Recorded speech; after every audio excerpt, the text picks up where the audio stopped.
जय हिंद दोस्तों। शिक्षा लोक के इस लर्निंग प्लेटफॉर्म पे आप लोगों का हार्दिक स्वागत है। आज की क्लास में हम लोग कक्षा 6 के एनसीईआरटी का फर्स्ट चैप्टर कहाँ, कब, क्या और कैसे, ये जो चैप्टर है इसको जानने का प्रयास करेंगे, इसका अध्ययन करेंगे। इसको अध्ययन करने से पहले इसके बारे में हम लोगों को कुछ बेसिक जानकारी इकट्ठा करने का प्रयास करते हैं। चलिए शुरू करते हैं। आइए देखिए, इतिहास जो है ये दो शब्दों से मिलकर बना है, इति और हास। इति का अर्थ होता है बीता हुआ तथा हास का अर्थ होता है घटना, अर्थात बीता हुआ घटनाओं का अध्ययन ही इतिहास कहलाता है। उसके बाद इतिहास जो है इसको हम कई कालखंडों में बांट के पढ़ते हैं। जैसे इतिहास को 3 कालखंडों में मुख्य रूप से बांटा जाता है: प्रागैतिहासिक काल, आद्य ऐतिहासिक काल और ऐतिहासिक काल। देखो बच्चों, प्राग ऐतिहासिक काल जो है ये मनुष्य का आरंभिक काल है और इस काल के पिता ब्रूस फूट को माना जाता है। ठीक है, इस काल की शुरुआत लगभग 20 लाख वर्ष पहले से लेकर 8000 ईसा पूर्व तक माना जाता है। ठीक है, इसमें 3 कालों के बारे में हम लोगों को मुख्य रूप से पढ़ना होता है। देखिए, पूरा पाषाण काल यह एक ऐसा काल है जिसमें मानव आदि मानव के रूप में जीवन व्यतीत कर रहा था। मनुष्य खाना बदोश था, भोजन को जगह जगह से संग्रह करता था और वह कंद मूल फल जो था जंगलों से इकट्ठा करता था और खाता था। इस समय सबसे महत्वपूर्ण मानव ने खोज की आग की। आग की खोज इस समय सबसे महत्वपूर्ण था। उन्होंने 2 पत्थरों को रगड़कर आग का आविष्कार किया। इसके बाद आ जाता है मध्य पाषाण काल।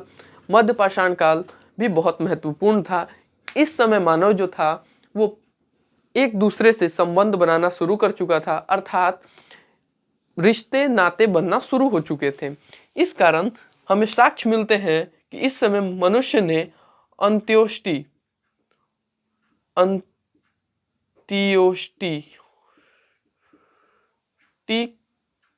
कार्यक्रम अर्थात अंतिम संस्कार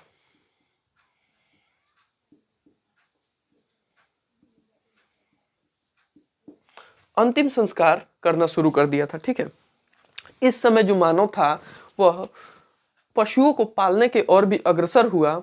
उसने कुछ पशुओं को पालना शुरू किया, लेकिन वो इस काल में नहीं शुरू हुआ। अग्रसर जरूर हुआ, लेकिन मध्य पाषाण काल जो था इसमें पशुओं को पालना मनुष्य ने शुरू नहीं किया। इसके बाद बच्चों आता है नवपाषाण काल। इस काल को 10,000 ईसा पूर्व से लेकर 8,000 ईसा पूर्व तक माना जाता है। इसमें सबसे महत्वपूर्ण मानव ने जो किया, खेती करना शुरू कर दिया। मनुष्य ने खेती करना जो था इस काल में शुरू किया और सर्वप्रथम खेती मेहरगढ़ पाकिस्तान में पड़ता है। आपका पाक लिख दिया जाएगा तो काम चल जाएगा ना। जो मेहरगढ़ है इसमें सर्वप्रथम खेती की शुरुआत हुई। 2 पहाड़ियों के बीच, नाम याद रखिएगा, सुलेमान तथा किरधर।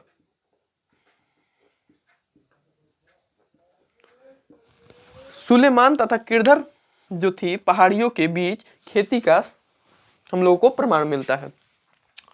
इसके बाद मनुष्य ने आद्य ऐतिहासिक काल शुरू किया। आद्य ऐतिहासिक जो काल था इसमें हम लोगों को सिंधु सभ्यता देखने को मिलती है। इसके बारे में हम लोग अगले अध्याय में गहन रूप से अध्ययन करेंगे। यहाँ पे समझते हैं सिंधु सभ्यता जो था इसमें शुरू हुआ। सिंधु सभ्यता का काल 8000 ईसा पूर्व से लेकर 1700 ईसा पूर्व तक माना जाता है।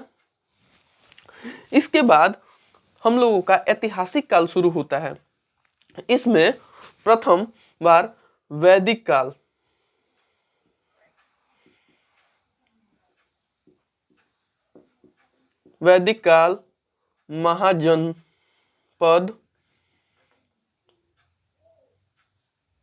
जनपद और धर्म आदि पढ़ना है। इसमें मैं अशोक, चंद्रगुप्त मौर्य, जो था इन लोगों को इसी में पढ़ना है, प्राचीन में। इसके बाद आता है मध्यकाल। ये मुख्य रूप से सॉरी कई इतिहासकारों के मुताबिक मुस्लिम शासन का भी कार्य रहता है। इसमें अधिकांश आपको मुस्लिम शासक दिखेंगे, जैसे अलाउद्दीन खिलजी, उसके बाद आपको मोहम्मद गौरी का कई बार आक्रमण भी हुआ भारत में, ये सब देखने को मिलेगा। मुगल काल देखने को मिलेगा। इसके बाद आधुनिक काल आ जाता है, जिसे विदेशी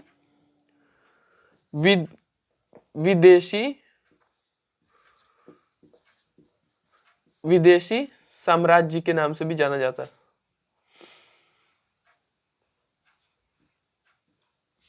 विदेशी साम्राज्य इसमें आ जाता है, ठीक है।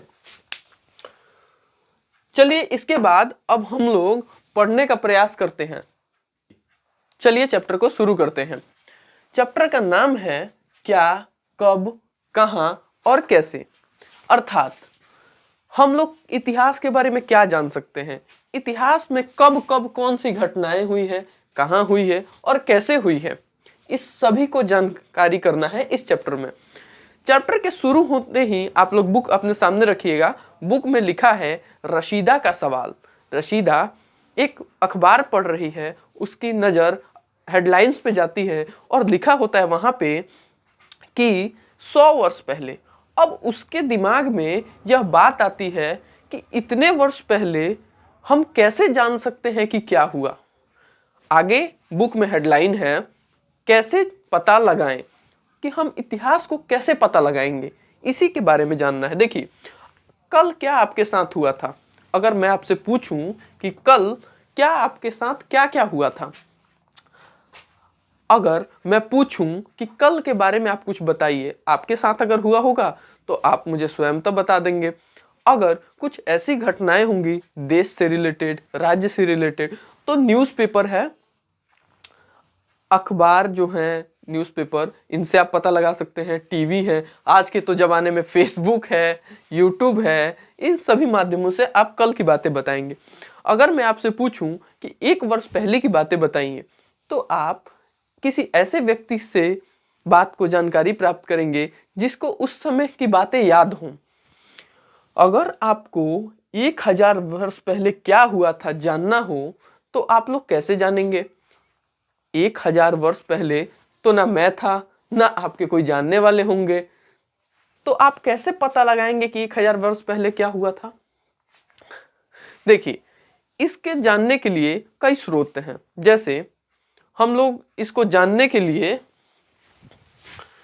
एक तो स्रोत आपका हो जाएगा साहित्यिक स्रोत,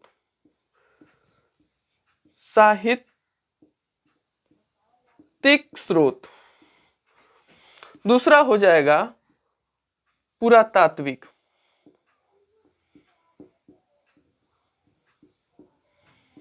और तीसरा हो जाएगा आपका विदेशी, यात्री का विवरण। देखिए किसी भी काल के साहित्य हमें बता सकती है कि उस समय के सामाजिक स्थिति क्या थी, उस समय राजनीति कैसी थी। जैसे अगर हम लोग प्राचीन इतिहास के ही बारे में जानकारी इकट्ठा करने का प्रयास करें, जो लगभग आज से 2500 से 2600 वर्ष पहले की बात है, तो हम लोग अर्थशास्त्र से जानकारी ले सकते हैं, राजतरंगिणी से ले सकते हैं। यह उस समय के साहित्यिक पुस्तकें हैं। इसके बाद अगर हम लोगों को ऐसा अगर कोई खंडहर मिल जाए जो बहुत पुराना खंडहर हो, उसमें के ईंटों को देख के, उस समय की सभ्यता को देख के हम लोग अनुमान लगा सकते हैं कि उस समय का इतिहास कैसा था। या फिर विदेशी यात्रियों का विवरण, जैसे मैं या आप किसी देश में गए तो उस समय उस देश में क्या हो रहा था, वहां का विवरण लिखेंगे कि मैं यहाँ गया था तो उस देश में बड़े ही दंगे होते हैं, मैं गया था पाकिस्तान तो आतंकवादियों ने हमला कर दिया मेरे ऊपर, ऐसी बातें होंगी ना।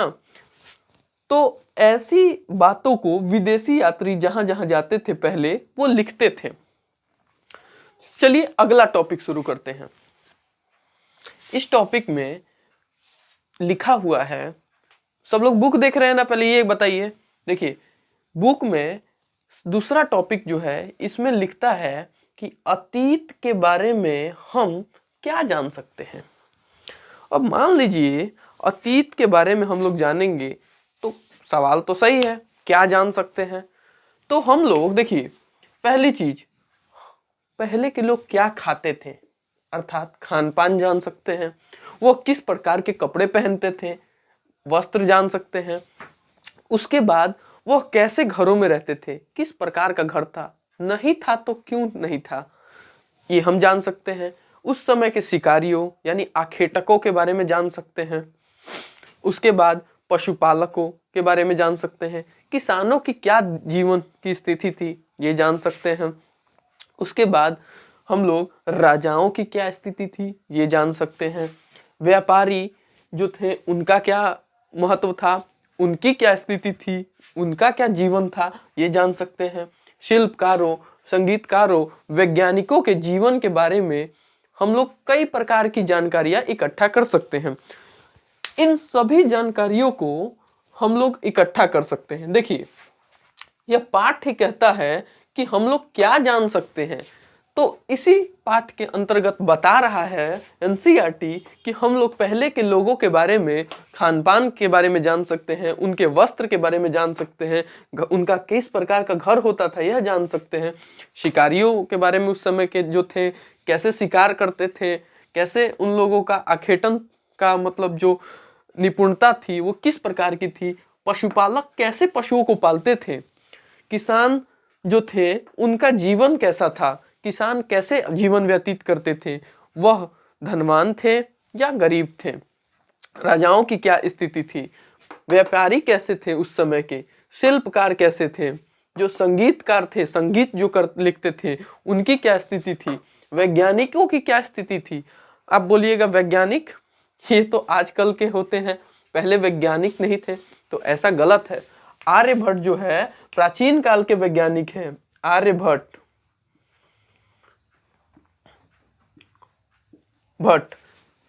क्या जानते हैं बच्चों इनके बारे में आप लोग? शून्य की खोज। इन्होंने ही पृथ्वी को ये भी बताया था बच्चों कि पृथ्वी गोल होती है और जो चंद्रमा है यह पृथ्वी के चक्कर लगाता है, ना कि पृथ्वी जो है वो चंद्रमा का चक्कर लगाती है। आइए बच्चों अगले टॉपिक पे बढ़ते हैं। देखिए बच्चों, हम लोगों का जो नेक्स्ट टॉपिक है ये है लोग कहाँ रहते थे। उसके बाद का टॉपिक देश का नाम। हम लोग इसमें जानेंगे कि हम लोगों का देश का जो नाम है भारत या इंडिया कैसे पड़ा, ये देश का नाम कहाँ से आया। हाल ही में एक मुद्दा विवाद में आया था, जब G20 सम्मेलन हुआ तो उसमें प्रधानमंत्री जी जो थे उनके ऊपर आरोप लगा कि इन्होंने देश का नाम बदलने का कोशिश किया है। इसमें पता है दोस्तों हुआ क्या था? देखिए प्रेसिडेंट की तरफ से G20 सम्मेलन के सभी अध्यक्षों को एक न्योता गया था, भोज का न्योता गया था। तो उसमें प्रेसिडेंट ऑफ इंडिया के जगह उसमें भारत था। तो यह भी हम लोग कल का वीडियो में जानने का प्रयास करेंगे कि भारत, इंडिया, ये जो नाम है ये कैसे आए। इसके बाद का टॉपिक है दोस्तों अतीत के बारे में हम कैसे जान सकते हैं। अतीत एक या अनेक है। अतीत मतलब इतिहास हम लोगों का एक है या अलग अलग है सबका। तिथियों का मतलब हम लोग जानेंगे कि तिथि का क्या मतलब होता है, ईस्वी का क्या मतलब होता है, ईसा पूर्व का मतलब क्या होता है। तो अगली क्लास में दोस्तों हम लोग ये बनाने का प्रयास करेंगे, जानने का प्रयास करेंगे कि तिथियों का मतलब क्या होता है। ये वीडियो दोस्तों कैसा लगा आप लोग जरूर कमेंट में बताइएगा, और अगर जरा सा भी हम लोगों की मेहनत आपको अच्छी लगी तो लाइक जरूर करिएगा और सब्सक्राइब का बटन दोस्तों जरूर दबाइए। धन्यवाद।